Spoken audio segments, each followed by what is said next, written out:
Jalan di lintas Sumatera. Cerita ini ditulis oleh akun Twitter yang bernama @prestory. Andre dan Rizka, suami istri yang tahun 2014, melakukan perjalanan malam dari Jakarta ke Bandar Lampung. Dalam prosesnya, mereka mengalami kejadian aneh di luar nalar. Rizka dan Andre adalah pasangan suami istri. Pada tahun 2014, ketika peristiwa ini terjadi, mereka masih berstatus pengantin baru. Beberapa bulan sebelumnya baru saja melangsungkan pernikahan. Pasangan yang cukup bahagia menjalani kehidupan rumah tangga layaknya pasangan muda pada umumnya. Mereka tinggal dan bekerja di Jakarta. Orang tua Andre tinggal di Lampung, sedangkan Rizka, orang tuanya, tinggal di Jogja. Nah, di sekitaran tahun 2014, mereka melakukan perjalanan ke rumah orang tua Andre di kota Bandar Lampung. Ayah Andre mendapatkan serangan jantung dan dilarikan ke rumah sakit, membuat mereka harus berangkat hari itu juga. "Pokoknya paling lambat jam 8 kita jalan ya. Kamu jangan pulang malam-malam." Begitu kata Rizka di ujung sambungan telepon. "Iya sayang, ini aku udah di jalan," jawab Andre menenangkan istrinya. Rizka punya alasan untuk bawel. Ada ketakutan dalam dirinya ketika harus melakukan perjalanan tengah malam menuju rumah mertuanya. Jalan menuju kota Bandar Lampung yang termasuk dalam jalur lintas Sumatera masih tergolong sepi dan menyeramkan. Kalau nggak terpaksa, dia nggak akan mau jalan malam. Lebih baik berangkat pagi harinya. Tapi ini darurat, malam itu juga mereka harus berangkat. Jam 6 kurang, Rizka sudah berada di rumah, memaksa pulang cepat dari kantornya. Dengan gelisah dia menunggu Andre di ruang tamu. Beberapa kali mendekat ke jendela ketika mendengar suara mesin kendaraan. Walau ternyata akhirnya kecewa karena bukan suaminya. Sampai akhirnya, sekitar 7 lewat, Andre tiba di rumah. Alangkah lega hati Rizka. "Aku mandi dulu, habis sisa kita jalan ya sayang." Begitu kata Andre dengan senyumnya, menenangkan Rizka ketika dia sudah masuk ke rumah. Singkatnya, selepas waktu isya mereka akhirnya benar-benar berangkat menuju Bandar Lampung di Pulau Sumatera. Mobil yang mereka tumpangi lantas menyusuri jalan tol panjang menuju Pelabuhan Merak di ujung barat Pulau Jawa. Dari Merak, mereka lanjut menyeberang Selat Sunda menggunakan kapal feri. Setelah kira-kira 2 jam terombang-ambing di tengah hutan, sekitar jam 12, kapal laut yang mereka tumpangi bersandar juga di Pelabuhan Bakahuni dengan selamat. Disinilah bagian perjalanan yang sungguh sangat Rizka risaukan. Di samping banyak bis malam lintas Sumatera yang biasanya ngebut nggak kira-kira, suasana jalan antara Bakahuni Bandar Lampung masih tergolong sepi dan menyeramkan. "Tenang, aku kan sudah ratusan kali melintas di jalan ini. Insya Allah nggak akan ada apa-apa. Kalau mau kamu tidur aja Gi sana di belakang." Andre berusaha menenangkan istrinya yang mulai kelihatan sangat khawatir. "Pokoknya mas hati-hati, gak boleh ngantuk. Pelan-pelan saja mas." Begitu kata Rizka. Karena banyaknya pekerjaan yang dilakukan di kantor, sebenarnya saat itu mereka sudah merasa lelah dan mengantuk. Apalagi Rizka, karena paling lambat biasanya jam 10, dia sudah terlelap di alam mimpi. Begitu juga dengan Andre, sebenarnya sudah lelah dan mengantuk. Tapi dia harus terus mengemudi kira-kira 2-3 jam lagi untuk sampai tujuan. "Aku mau mampir ke Indomaret dulu sebentar ya, mau beli kopi dan rokok." Begitu ucap Andre kepada istrinya ketika kendaraan yang mereka tumpangi baru saja melewati pintu gerbang Pelabuhan Bakahuni. Pintu gerbang pelabuhan inilah yang bisa dikatakan sebagai tanda kalau mereka sudah masuk ke salah satu bagian dari jalan di lintas Sumatera. jalur yang punya banyak kisah dan cerita seramnya. Gak jauh dari gerbang pelabuhan, di jalanan yang konturnya menanjak, Andre memarkirkan mobil di depan Indomaret di sebelah kiri jalan. Sementara Rizka duduk bersandar di kursi depan, sudah dalam posisi tidur karena kantuk yang mulai gak tertahankan. "Sebentar ya sayang, kamu tunggu di sini aja. Kunci aku tinggal." Begitu kata Andre. "Iya mas," jawab Rizka pendek. Gak lama setelah selesai, Andre kembali dan masuk ke dalam mobil, lalu mendapatkan kalau Rizka gak ada di tempat duduknya, yang ternyata sudah pindah ke kursi belakang. "Aku tidur di belakang ya mas. Kamu hati-hati, jangan ngebut, jangan ngantuk." Begitu kata Rizka. "Iya, kamu tidurlah di belakang. 2 jam lagi kita sampai." Jadi begitu, di sisa perjalanan Rizka tidur di belakang, meninggalkan Andre mengemudi sendirian, membelah gelap dan pekatnya malam. Jalanan sudah sangat sepi. Andre hanya melihat 1 atau 2 bis malam, dan sesekali kendaraan pribadi yang datang dari arah berlawanan. Lampu penerangan jalan masih sangat jarang, nyaris nggak ada malah. Hanya ada di beberapa persimpangan besar saja, selebihnya gelap. Dan juga, wilayah yang letaknya kira-kira 30 menit selepas pelabuhan Bakahuni, sungguh merupakan wilayah yang cukup menyeramkan. Jalannya meliuk-liuk ke kanan dan ke kiri, membelah gunung dan perbukitan. Kemudian, kondisi jalan yang cukup bagus membuat pengemudi cenderung untuk menginjak pedal gas dalam-dalam. Enak untuk ngebut, makanya sering terjadi kecelakaan di wilayah ini. Memang, kalau siang hari kita akan disuguhi pemandangan yang indah, tapi akan beda kalau malam tiba. Situasi dan pemandangannya cukup menyeramkan. Sama juga dengan Andre pada malam itu. Sebenarnya dia merasa kalau nyalinya sedikit bergetar ketika melintas jalanan ini, yang pada waktu itu sudah sekitar jam setengah 1 malam.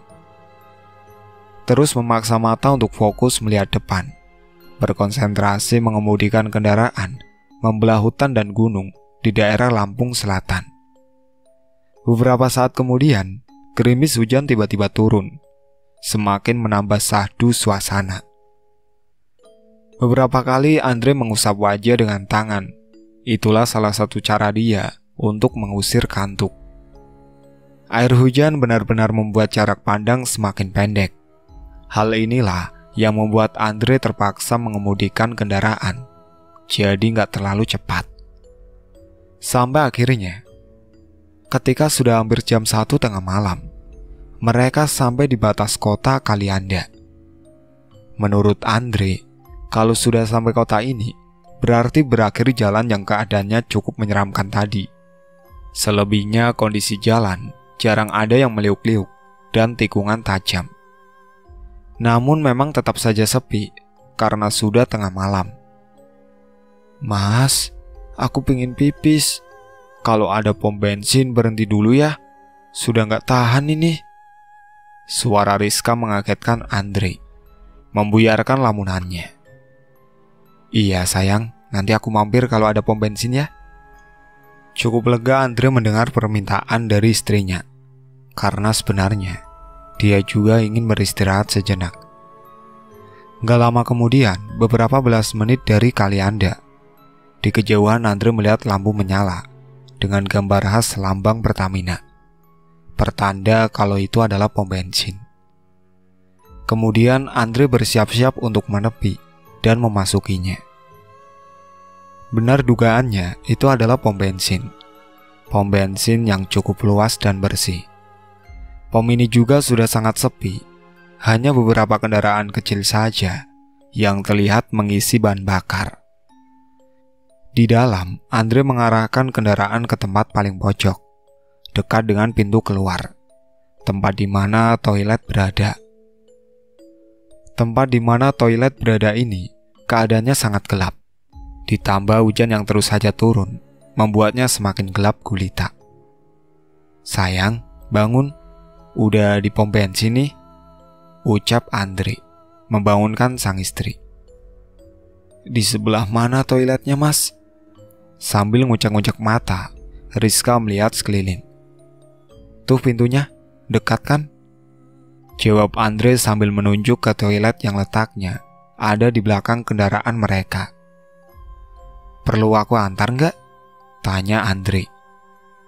"Nggak perlu, Mas, kamu tunggu di mobil aja," begitu jawab Rizka. Kemudian dia keluar dari mobil dan berlari menembus hujan menuju toilet. Sementara Andre tetap menunggu di dalam mobil. Andre tahu kebiasaan istrinya. Walaupun hanya buang air kecil, biasanya Rizka cukup lama melakukannya. Karena itulah, ketika sudah 5 menit Rizka belum kembali juga, rasa kantuk tiba-tiba datang menyerang Andre. Hingga akhirnya gak tahan lagi, lalu dia ketiduran. Suara bantingan pintu belakang mobilnya yang tertutup mengagetkan Andre. Dia langsung bangun dari tidurnya. Sudah selesai sayang. Maaf, aku ketiduran," begitu ucap Andre. "Iya," jawab Rizka pendek. Sebelum menjalankan mobilnya, sekilas Andre melirik ke kursi belakang. Dia melihat istrinya sudah dalam posisi seperti semula, merebahkan badan dalam posisi tidur. Hujan masih terus saja turun ketika Andre mulai menjalankan mobil, melanjutkan perjalanan, meninggalkan pom bensin. Sudah jam 1 malam. 1 jam lagi nyampe nih, begitu ucap Andre dalam hati. Keadaan sangat sepi. Sengaja Andre gak mau mutar musik sama sekali.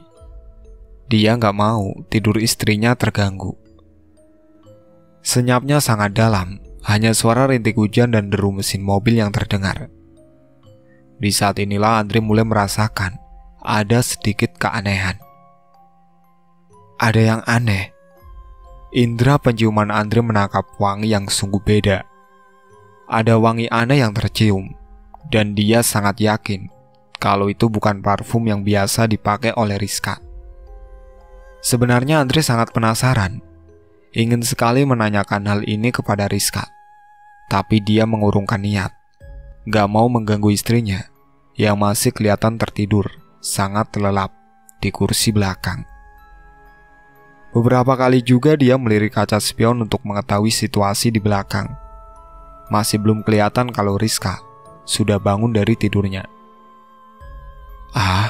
Mungkin ini wangi sabun baru yang dipakai Rizka di toilet tadi untuk berbersih. Begitu pikir Andre kemudian, menenangkan hatinya, mencoba menutupi perasaan yang sebenarnya mulai merasa gak enak. Wangi ini semakin menyengat, semakin mengganggu, semakin membuat penasaran.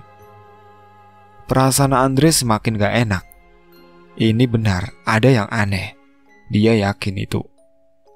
Hal inilah yang akhirnya membuatnya berniat untuk membangunkan Rizka saja. Gak peduli walau Rizka akan ngambek nantinya. Andre mulai cemas. Wangi aneh ini sudah sangat mengganggu. Semakin bulat tekadnya untuk membangunkan Rizka. Tapi sebelum Andre membangunkan sang istri, tiba-tiba ada sesuatu yang mengalihkan perhatiannya. Tiba-tiba ponsel Andre berbunyi. Di layarnya muncul nomor gak dikenal. Siapa nelpon malam-malam? Mana nomornya gak dikenal pula? Sungut Andre dalam hati sambil memperhatikan ponsel yang ada di genggaman. Tapi karena penasaran dan takut kalau ada telepon darurat dari keluarga, akhirnya Andre menjawab panggilan itu. "Halo, assalamualaikum," ucap Andre. "Waalaikumsalam. Mas di mana? Kok pergi ninggalin aku sih? Tega banget. Mas di mana, Mas? Aku pinjam HP Mas di pom bensin nih." Suara yang sudah sangat Andre kenal terdengar di ujung telepon. Iya, itu suara Rizka. "Sayang, kamu bukannya di... Ini kamu di mana?" Suara Andre gemetar menjawab banyak pertanyaan Rizka. Iya, aku di pom bensin lah. Di mana lagi? Aku keluar toilet, kamu gak ada. Mas di mana sih? Ucap Rizka mulai agak ketus. Jantung Andre berdegup kencang. Bulu kuduk berdiri semua. Lalu siapa yang sedang berada di kursi belakang sejak tadi? Sementara Rizka masih terus saja nyerocos dengan omelannya di ujung telepon. Perlahan Andre mulai melirik kaca spion, mencoba melihat ke arah kursi belakang. Pantulan cahaya luar bersumber dari kendaraan yang datang dari arah berlawanan. Itu sudah lebih dari cukup bagi Andre untuk dapat melihat semuanya, melihat ke kursi belakang. Sosok perempuan yang sejak tadi dia kira adalah istrinya, ternyata sudah bangun dari posisi tidurnya. Dia terlihat duduk tegak tanpa bersandar. Andre gak bisa melihat wajah sosok itu dengan jelas, karena sedikit tertutup oleh rambut panjangnya. Tapi sekilas juga, Andre melihat kalau perempuan itu memang benar bukan Rizka istrinya. Wajah sosok ini terlihat pucat, dengan mimik wajah yang kosong tanpa ekspresi. Sungguh sangat menyeramkan. Dengan nyali dan keberanian yang sudah sampai di titik paling rendah, Andre memperlambat laju kendaraan, berniat untuk menepi. Akhirnya, mobil berhenti di tempat yang sangat sepi. Kanan kiri hanya ada pepohonan yang rapat dan rindang. Setelah mobil benar-benar berhenti, Andre langsung membuka pintu dan lari keluar menjauh. Ketika sudah berada sekitar 5 meter dari mobil, Andre berhenti dan berbalik untuk memperhatikan mobilnya. Karena dia mendengar ada suara pintu yang terbuka. Dari tempatnya berdiri, Andre dapat melihat dengan jelas kalau sosok perempuan berambut panjang mengenakan pakaian berwarna gelap itu keluar dari mobilnya, keluar dari pintu belakang. Lalu dia berjalan menjauhi mobil, melangkah menuju pepohonan yang ada di pinggir jalan. Oh bukan, ternyata perempuan itu bukan melangkah berjalan, tetapi terlihat seperti bergerak melayang. Terus melayang, masuk ke pepohonan rindang dan gelap, sampai akhirnya benar-benar hilang ditelan gulita. Andre nyaris pingsan melihat itu semua. Kamu tunggu di situ aja ya sayang, sebentar lagi aku sampai di sana, ucap Andre dengan suara bergetar kepada Rizka yang masih setia menunggu di ujung telepon, karena masih shock dengan kejadian yang baru saja dialaminya. Andre baru berani masuk ke dalam mobil setelah dia sudah benar-benar tenang, lalu membawa mobilnya kembali ke pom bensin di mana Rizka masih menunggunya. Begitulah satu peristiwa yang gak akan pernah dia lupakan di jalan lintas Sumatera. Sekian cerita kali ini. Sampai jumpa kembali di cerita berikutnya.